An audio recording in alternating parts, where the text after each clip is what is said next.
Hello, welcome to Dangerous Policy, a channel aimed at intelligent people wanting to discuss important issues facing life and society.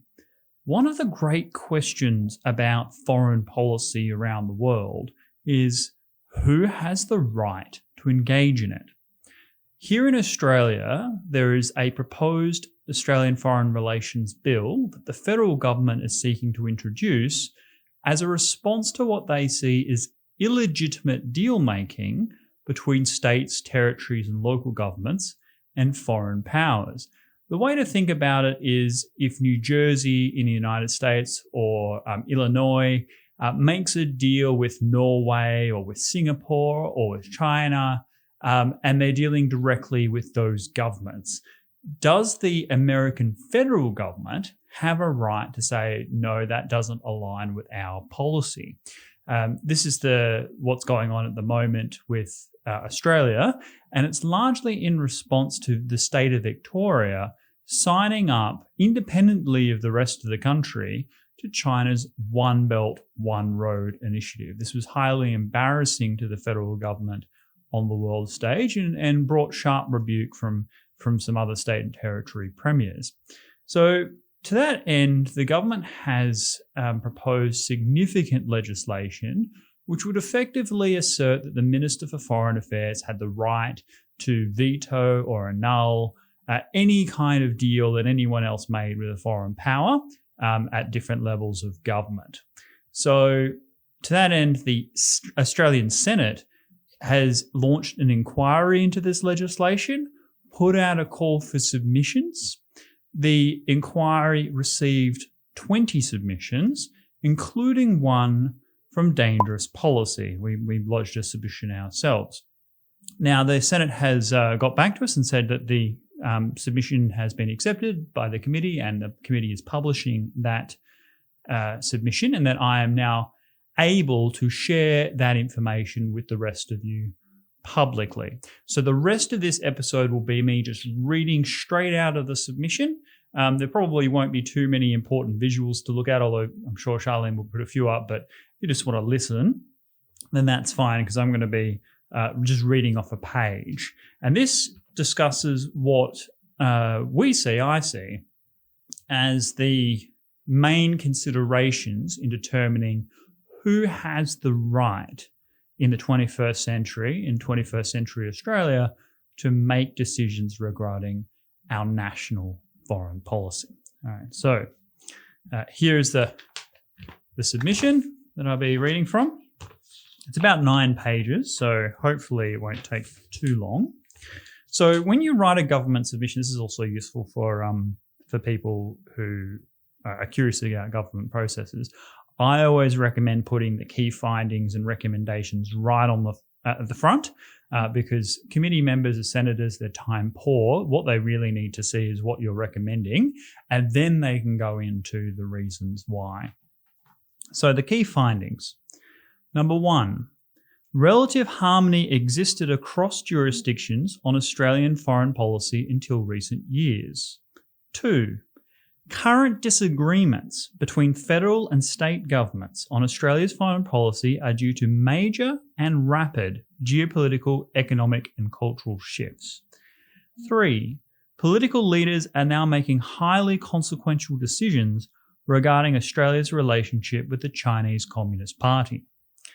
4, new constituencies, actors, and interest groups are emerging that influence Australian foreign policy, diluting the dominance of traditional policy elites and popularising portfolio decision makers. We'll come back to that. 5, while primacy of the federal minister is desirable, absent broader changes to how foreign policy is formed and administered, the proposed legislation will not achieve its intended outcomes. So it is perhaps a desirable, but certainly not a sufficient measure, and I'll go into that as well. So I've got some recommendations that I've listed, which are very particular to the Australian system. The federal government has various committees where they meet with state premiers and they organise things like shared responsibility in healthcare and taxation and all of that sort of stuff. And my recommendations sort of revolve around including state premiers in those meetings to make sure that there is a unified foreign policy. And I'll come back perhaps to that at the end. But I'll read the actual the arguments that I lay out. So, chapter 1. And when I say chapters, like the whole, as I said, there's 8 more pages. Discord over Australia's foreign policy. It's a structural problem. At Federation in 1901, Australia had but one overseas mission, a High Commission in London. By 1939, this is expanded to 2, now with an Australian attachment to the UK Embassy in Washington. For decades, any notion that Australia's foreign policy might differ from that of Westminster was unthinkable. The Australian Commonwealth and all the states and territories were loyal dominions of the British Empire. Australia's constitutional external affairs powers were more a matter of administration than policy demarcation. So under the Australian Constitution, unsurprisingly, foreign relations sits with the federal government. But in the context of our constitution, it was really intended for just who's going to manage that relationship between London and Australia. It was not until John Curtin's famous appeal to America after the fall of Singapore that Australia asserted any detectable independence in foreign policy. Even after the war, Australian leaders were keen to preserve the integrity of the British Empire and Australia's status within it. Australia's overseas representation grew steadily in the post-World War II era, crowned by the signing of the ANZUS Treaty in 1951, the ANZUS Treaty being our formal alliance with the United States and originally included New Zealand. And yet no significant break with London occurred in foreign policy until the Vietnam War and Britain's withdrawal from east of the Suez Canal in 1968. So until 1968, Britain maintained a presence in maritime Pacific, and Australia saw itself more or less aligned with Britain. However, we joined the Americans in the Vietnam War, and the British did not. And then around the same time, the British said, no, we no longer have strategic interests east of the Suez Canal, which effectively meant that Australia was forced to develop its own foreign policy. It was beyond its own control. After this, a distinctly Australian foreign policy evolved, supported by a new self-reliance in security policy. But even as Australia became more independent, strong concordance existed across domestic governments on core pillars of Australian foreign policy. For the remainder of last century, relative harmony in Australia in foreign policy existed across all of government. The reasons were structural, and this bit's important. Australia's major economic and military partners were the same. China and the Soviet Union had become implacable foes. America's power remained uncontested in the Western Pacific. Global growth was driven by established and emerging democracies, and Australia's identity and global outlook enjoyed broad consensus. In sum, Australia was strategically, economically, and culturally secure, with shared interest in maintaining a comfortable status quo. So there wasn't really much domestic debate about Australia's foreign policy because we were all pretty much on the same page. This is small children walking past. It's kind of cool. Now, in every respect, the reverse is true. Australia's major economic and strategic partners are locked in strategic competition. China and Russia cooperate as a de facto alliance. The United States is increasingly challenged in the East and South China Seas. China will soon overtake the United States as the largest economy in the world, and an increasingly multicultural Australia consistently renegotiates our national identity, challenging the Anglo-Celtic norms. Our demographics are rapidly evolving, as in Australia that has a European culture and history, but located geographically on the edge of Asia. Something to remember. So disagreements between the states and the federal government on foreign policy thinking reflect these deepening fissures across Australian society. So the legislation may highlight the absence of legislative instruments supporting the Commonwealth's external affairs powers, but they are not the cause. Rather, it is the centrifugal forces reshaping the geopolitical landscape globally, the consequences of which an Australian Foreign Relations Bill will not, on its own, be able to manage. So in short, it's not that the federal government doesn't have the legislation and powers to do this that has caused, for example, Victoria to go off on its own and other states and territories to go off on their own. It's the changing geopolitical landscape that has broken down that consensus that had previously existed throughout the 20th century. So Chapter 2, China and Australia, a complex relationship. For the past 48 years since relations normalised between Australia and the PRC, the primary objective has been to build trade ties between the two countries and integrate Beijing peaceably into the US-led global order. With a notable interruption in 1989 after Tiananmen Square, this policy held and dramatically accelerated from the Howard era onward. This policy assumed that as China realised the benefits of the global trading system, it would have little reason to be aggressively revisionist towards the existing international order. As the Chinese people grew wealthy, it was believed an emerging middle class would demand greater political freedom to align with their economic emancipation. Finally, Western liberal dogma prescribed that institutions of open government, protection of property rights, a free press, and an independent judiciary were necessary preconditions for a country to exceed a ceiling threshold of economic development and emerge as a modern industrialized state.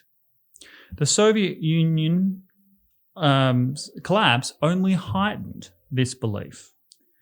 As Marxist communism became discredited, a new Washington consensus emerged, underscored by Francis Fukuyama's The End of History, arguing that the final triumph of Western liberal democracy was certain and its spread across the world would prove inexorable. But this theory of Chinese political liberalization has proven false. Far from implementing democratic reforms, President Xi has further centralized authority, crushed Hong Kong's autonomy, implemented an Orwellian system of social credit on the Chinese people, and removed constitutional term limits on his own office.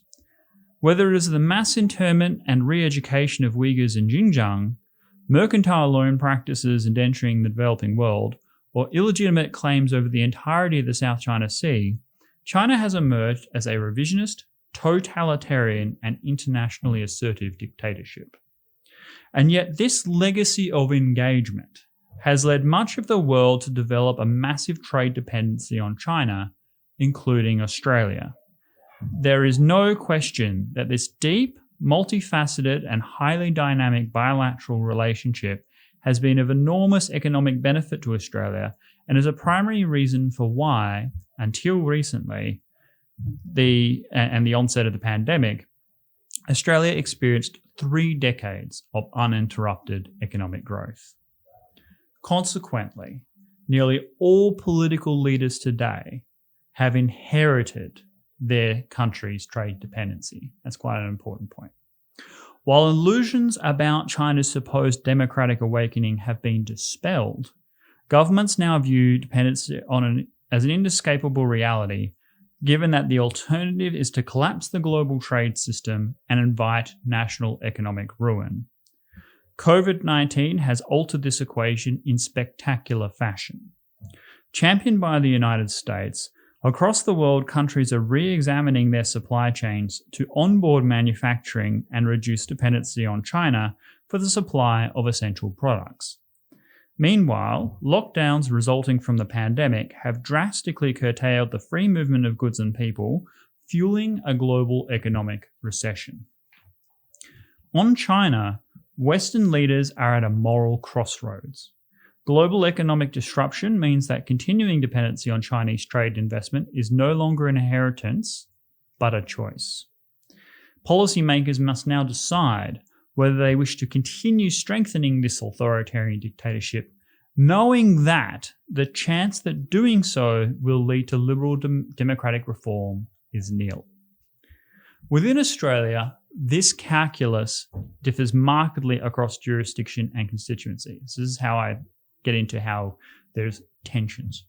State and territory governments have done significant heavy lifting to build mature business ties across China over the past 20 years. Across the entire Australian economy, whether it's mining and resources, agriculture, tourism, or tertiary education, the cost to national prosperity of jeopardising the Australia-China relationship is immense. For these reasons, many argue that it is not in Australia's interest to antagonise China, and this probably represents most Australian state jurisdictions. According to this view, it is not our role to criticise the Chinese government. After all, Australia has no territorial disputes with China or any baggage resulting from China's century of humiliation, so-called, wherein unequal treaties were imposed by Western powers after the Opium Wars of the 19th century. So, in a sense, Australia has all the things that China likes about the West, but none of the historical drawbacks or baggage. An extension of this argument is that there simply isn't anything to be gained by downgrading economic ties. After all, China is no more likely to implement democratic reforms due to external pressure than from engagement. Others suggest that even if we wish to constrain China's revisionist ambition, Australia may be unable to tip the balance between the United States and China, and therefore should exclude itself from any moves towards containment. This view must be balanced against the realities of dealing with a repressive regime and the long-term threat that a revisionist China poses to Australian sovereignty. In June 2020, Prime Minister Scott Morrison announced that Australia was experiencing a massive state-orchestrated cyber attack, with clear inferences that it was emanating from China. China has employed economic sanctions in response to perceived political slights, including placing a tariff on Australian barley after the government sought international investigation into the origins of COVID-19. Widespread reports exist of Chinese agents seeking to exert covert influence on politicians, academics, and business leaders, while Chinese foreign students remain weary of engaging in free political expression for fear of CCP reprisal against themselves or their families back home. Australia's relationship with China does not occur in a vacuum. The United States has a pervasive interest in any dealings that Canberra has with Beijing. While state and territory governments need not consider Australia's broader foreign relationships beyond the immediate benefit of bilateral engagement, the Australian government must contend with significant alliance management implications. This is not to say that the Australian government is best placed to manage arrangements with foreign state entities in all circumstances. The oft-repeated Canberra mantra that, quote, "we have information that state premiers aren't privy to," is tired and overwrought. Although the Australian government is better placed to understand the detail of evolving security threats, everyone is aware that China poses special challenges for Australia. Physical separation of Australia's capital city from other major urban centres isolates Australia's defence and security agencies, whose job it is to counter the China threat, absent the full spectrum of commercial, people-to-people, cultural and political links that characterise the deep and multifaceted China relationship that exists today. This tightrope between economic prosperity, alliance management, sovereignty and values is too narrow for any single Australian government jurisdiction to execute wholly independently. Our rapidly changing geopolitical environment requires that Australian foreign policy not merely be differential to the Minister for Foreign Affairs, but actively aligned across jurisdictions through shared enfranchisement.